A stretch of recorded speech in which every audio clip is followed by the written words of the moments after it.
আওয়ামী লীগের নিবন্ধন স্থগিত করল নির্বাচন কমিশন। রাতে দীর্ঘ ৩ ঘন্টারও বেশি সময় বৈঠকের পর নিবন্ধন স্থগিতের ঘোষণা দিয়েছেন ইসির সিনিয়র সচিব। রাতেই ব্যাপারে প্রজ্ঞাপন জারি করে নির্বাচন কমিশন। রাজনৈতিক দল হিসেবে আওয়ামী লীগের কার্যক্রম নিষিদ্ধের প্রজ্ঞাপন স্বরাষ্ট্র মন্ত্রণালয় থেকে জারির পরই বৈঠকে বসে নির্বাচন কমিশনের কর্মকর্তারা। ৩ ঘন্টারও বেশি সময় ধরে চলে রুদ্ধদ্বার বৈঠক। সোমবার রাত ৯টার পর প্রধান নির্বাচন কমিশনারের কক্ষ থেকে একে একে বের হন নির্বাচন কমিশন সচিবালয়ের কর্মকর্তারা। ব্রিফিংয়ে আওয়ামী লীগের নিবন্ধন স্থগিতের কথা জানান কমিশনের সিনিয়র সচিব। স্বরাষ্ট্র মন্ত্রণালয় থেকে আওয়ামী লীগ এবং তার অঙ্গ সংগঠন এবং ভাতৃপ্রতিম সংগঠনগুলোর যে কার্যক্রম নিষিদ্ধ করেছে, তার ধারাবাহিকতায় ইলেকশন কমিশন সিদ্ধান্ত নিয়েছে যে আওয়ামী লীগের নিবন্ধন স্থগিত করা হলো। রাতেই এ বিষয়ে প্রজ্ঞাপন জারি করে নির্বাচন কমিশন, যেখানে বলা হয় বিচার না হওয়া পর্যন্ত আওয়ামী লীগ ও তার সব অঙ্গ সহযোগী ও ভ্রাতৃপ্রতিম সংগঠনের সকল কার্যক্রম নিষিদ্ধ করে প্রজ্ঞাপন জারি করেছে স্বরাষ্ট্র মন্ত্রণালয়। এর আলোকেই নিবন্ধন স্থগিতের সিদ্ধান্ত নিয়েছে ইসি। ইসির এই সিদ্ধান্তের পর আগামী নির্বাচনে নৌকা মার্কার অংশগ্রহণ থাকবে কিনা তা নিয়েও তৈরি হলো সংশয়। তাজনুর ইসলাম, যমুনা নিউজ, ঢাকা।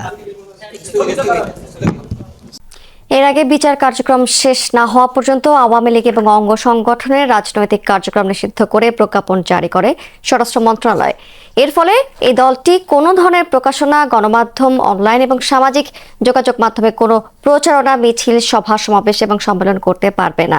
যেখানে এই ধরনের কার্যক্রম দেখা যাবে সেখানে আইন শৃঙ্খলা বাহিনী ব্যবস্থা নেবে বলে জানিয়েছেন স্বরাষ্ট্র উপদেষ্টা। ছাত্র জনতার গণ অভ্যুত্থানে ৫ আগস্ট পতন হয় আওয়ামী লীগ সরকারের। এরপর থেকে গণহত্যার অভিযোগে দলটিকে নিষিদ্ধের দাবি ওঠে। সেই দাবি পূরণে আন্দোলনের মুখে সংশোধন করা হয় সন্ত্রাস বিরোধী ও আন্তর্জাতিক অপরাধ ট্রাইব্যুনাল সংক্রান্ত 2টি আইন। সংশোধিত অধ্যাদেশ আমলে নিয়ে বিচার না হওয়া পর্যন্ত আওয়ামী লীগ এবং ভাতৃপ্রতিম সংগঠনের সকল রাজনৈতিক কার্যক্রম নিষিদ্ধ করেছে স্বরাষ্ট্র মন্ত্রণালয়, জারি করেছে এ সংক্রান্ত প্রজ্ঞাপন। এখন প্রজ্ঞাপনে যে ধরনের ইনস্ট্রাকশন আছে আমরা ওই ধরনের মধ্যেই কাজ করব এবং আপনাদের অনুরোধ করব যেন আমরা ওই ধরনের ভাবে কাজ করে দিতে পারি। প্রজ্ঞাপন অনুযায়ী গণ অভ্যুত্থান ঠেকাতে আওয়ামী লীগ ও এর সংশ্লিষ্ট সকল সংগঠন, বিরোধী রাজনৈতিক দল ও ভিন্ন মতের মানুষের উপর হামলা, গুম, খুন, হত্যা, নির্যাতন ও ধর্ষণ সহ নানা নিপীড়নমূলক ও সন্ত্রাসী কর্মকাণ্ড পরিচালিত করে ত্রাসের রাজত্ব কায়েম করে। তাদের বিরুদ্ধে দেশি ও আন্তর্জাতিক প্রতিবেদনে লুট, অগ্নিসংযোগ, সন্ত্রাসী কার্যক্রম ও মানবতা বিরোধী অপরাধের অভিযোগ সুস্পষ্টভাবে প্রতিষ্ঠিত হয়েছে। এর ভিত্তিতে দলটির নেতাকর্মীদের বিরুদ্ধে আন্তর্জাতিক অপরাধ ট্রাইব্যুনাল এবং ফৌজদারি আদালতে অসংখ্য মামলা বিচারাধীন। এরপরও আওয়ামী লীগ ও এর সহযোগী সকল সংগঠন মামলার বিচারে প্রতিবন্ধকতা সৃষ্টি ও জননিরাপত্তা এবং সার্বভৌমত্ব বিপন্ন করার পাশাপাশি গণ অভ্যুত্থানে অংশগ্রহণকারী ছাত্র জনতার উপর হামলা, উস্কানিমূলক মিছিল ও রাষ্ট্রবিরোধী লিফলেট বিতরণ করছে। বিদেশ থেকে দলটির পলাতক নেত্রীসহ নেতাকর্মীরা সামাজিক যোগাযোগ মাধ্যমে দিচ্ছে অপরাধমূলক বক্তব্য। গণহত্যার অভিযোগে দায়ের করা মামলার বাদী ও সাক্ষীদেরও হুমকি দেওয়া হচ্ছে। এতে বিচার বিঘ্নিত ও সার্বিকভাবে আইন শৃঙ্খলা পরিস্থিতির অবনতি হওয়ার শঙ্কা দেখা দিয়েছে বলে মনে করে স্বরাষ্ট্র মন্ত্রণালয়। এসব কার্যক্রম সংশোধিত সন্ত্রাস বিরোধী অধ্যাদেশের 18(1)-এর পরিপন্থী। এজন্য আওয়ামী লীগ ও এর সহযোগী সকল সংগঠনের কার্যক্রম নিষিদ্ধ করা হয়েছে বলে জানান স্বরাষ্ট্র উপদেষ্টা। বলেন, কার্যক্রম নিষিদ্ধ থাকা অবস্থায় আওয়ামী লীগ ও এর সকল সহযোগী সংগঠন কোনো ধরনের প্রকাশনা, মিছিল, সমাবেশ করতে পারবে না। গণমাধ্যম, অনলাইন ও সামাজিক যোগাযোগ মাধ্যমেও চালাতে পারবে না কোনো প্রচারণা। অনেকগুলি মিছিলের কথা বললেন, তা আমরা সাথে সাথে অ্যাকশন নিয়ে নিব। আর আপনাদের জানানোর আগে যদি আমাদের ইন্টেলিজেন্সের মাধ্যমে যদি আমরা খবর পেতে পারি আমরা অ্যাকশন নিয়ে নেব। স্বরাষ্ট্র উপদেষ্টা আশা করেন দেশের স্থিতিশীলতা ও আইন শৃঙ্খলার স্বার্থে এক্ষেত্রে সবাই ঐক্যবদ্ধ থাকবে।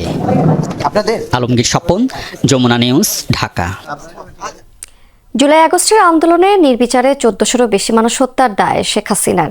তার বিরুদ্ধে নির্বিচারে হত্যার নির্দেশনা, প্ররোচনা, উস্কানি সহ 5 অভিযোগের প্রমাণ মিলেছে বলে জানিয়েছেন চিফ প্রসিকিউটর। একই সঙ্গে আসাদুজ্জামান খান কামাল এবং চৌধুরী আব্দুল আল মামুনের বিরুদ্ধেও মিলেছে একই অপরাধের প্রমাণ। তাজুল ইসলাম বলেছেন, আন্দোলন চলাকালে সরকারি স্থাপনায় হামলা এবং আগুন লাগানোর নির্দেশ দিয়েছিলেন শেখ হাসিনা। তদন্তে এমন প্রমাণও মিলেছে। এই মাসেই আনুষ্ঠানিক বিচার শুরুর প্রত্যাশা প্রসিকিউশনের। ছাত্র জনতার অভ্যুত্থানে 5 আগস্ট দেশ ছেড়ে ভারতে পালিয়ে যান সাবেক প্রধানমন্ত্রী শেখ হাসিনা। এর আগে জুলাই আন্দোলন দমাতে আইন শৃঙ্খলা বাহিনীর পাশাপাশি মাঠে নামানো হয় সশস্ত্র আওয়ামী লীগ ও অঙ্গ সহযোগী সংগঠনের নেতাকর্মীদের। নির্বিচারে গুলি চলে আন্দোলনকারীদের উপর। জুলাই হত্যাযজ্ঞের মাস্টারমাইন্ড হিসেবে সাবেক প্রধানমন্ত্রী শেখ হাসিনার বিরুদ্ধে সোমবার প্রসিকিউশনের কাছে তদন্ত প্রতিবেদন দাখিল করে আন্তর্জাতিক অপরাধ ট্রাইব্যুনালের তদন্ত সংস্থা। বলা হয়, আন্দোলন দমাতে তখন হত্যা করা হয় ১,৪০০-রও বেশি মানুষ, আহত ২৫,০০০। আর সেই হত্যাযজ্ঞের প্ররোচনা, উস্কানি আর নির্দেশ দেন তখনকার প্রধানমন্ত্রী শেখ হাসিনা। হুকুম বাস্তবায়নের নির্দেশের অভিযোগ শেখ হাসিনার দুই সহযোগী সাবেক স্বরাষ্ট্রমন্ত্রী আসাদুজ্জামান খান কামাল ও সাবেক আইজিপি চৌধুরী আব্দুল্লাহ মামুনের বিরুদ্ধেও। তদন্তে শেখ হাসিনার বিরুদ্ধে উঠে আসা অভিযোগের তথ্য প্রমাণে আছে হত্যার পর লাশ পুড়িয়ে দেয়া, নিহতদের পোস্টমর্টেম করতে না দেয়া, আহতদের হাসপাতালে নিতে বাধা, এমনকি নিজে হাসপাতালে গিয়ে আহতদের চিকিৎসা না দেওয়ার নির্দেশনা, সরকারি স্থাপনায় আগুন লাগিয়ে আন্দোলনকারীদের বিরুদ্ধে দায় চাপানোর নির্দেশনার তথ্য উপাত্ত উঠে এসেছে তদন্ত প্রতিবেদনে। ব্রিফিংয়ে চিফ প্রসিকিউটর জানান, শেখ হাসিনা সহ 3 জনের বিরুদ্ধে সুনির্দিষ্ট 5 অভিযোগের সাপেক্ষে যথেষ্ট তথ্য উপাত্ত ও প্রমাণ হাতে এসেছে।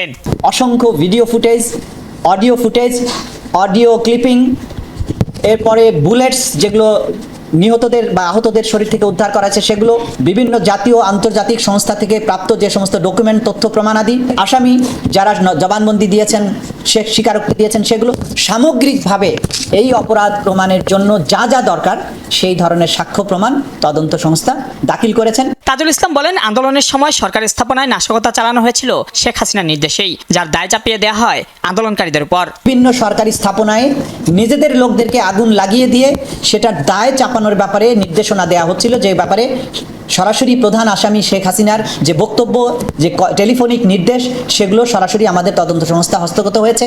চিফ প্রসিকিউটর বলেন, রাজপথের চাপে বিচারের তড়িঘড়ি করা যাবে না।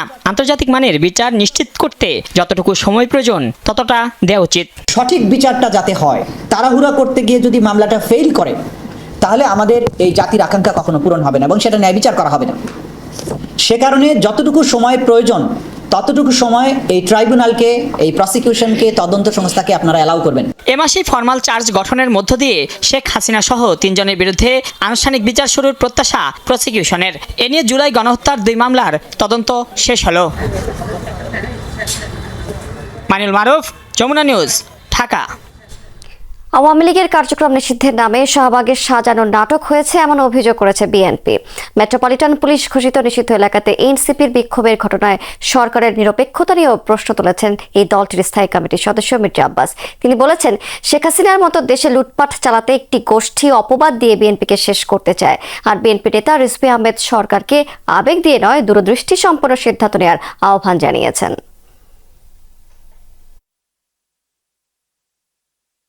বাংলাদেশে একটা সার্কাস জাতীয় কিছু একটা হচ্ছে। শাহবাগের এই নাটক কেন হঠাৎ করে?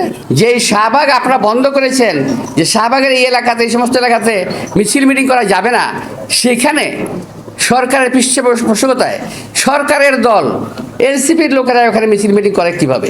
খুব চেষ্টা করতে চালানোর জন্য বিএনপি নাকি আওয়ামী লীগকে কি করতে চায়, পুনর্বাহিত করতে চায়। আমাকে বড় ঠেকা পড়ে গেছে। সংস্কার ছাড়াই গণভবনে যেতে চাইছে একটি দল, এমন অভিযোগ করেছে এনসিপি। বিচারিক প্রক্রিয়ায় আওয়ামী লীগকে রক্ষার চেষ্টা হলে কঠোর আন্দোলনে হুঁশিয়ারি দিয়েছেন এই দলটির নেতারা।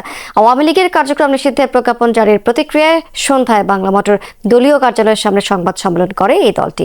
এ সময় মুখ্য সমন্বয়ক নাসির উদ্দিন পাটোয়ারি বলেছেন, শাসক পরিবর্তন হয়েছে কিন্তু ব্যবস্থা অপরিবর্তিত রয়েছে। রাজনৈতিক এবং উপদেষ্টা মণ্ডলের দ্বিধাদ্বন্দ্বের কারণে এখনও জুলাই সনদ ঘোষণা করা যায়নি। এই সময় সদস্য সচিব আক্তার হোসেন বলেছেন, যদি আওয়ামী লীগের কেউ রাজপথে আসার বা গোপনে মিটিংয়ের চেষ্টা করে, এনসিপি তাদের প্রতিহত করবে। পরে নেতাকর্মীদের মাঝে মিষ্টি বিতরণ করা হয়।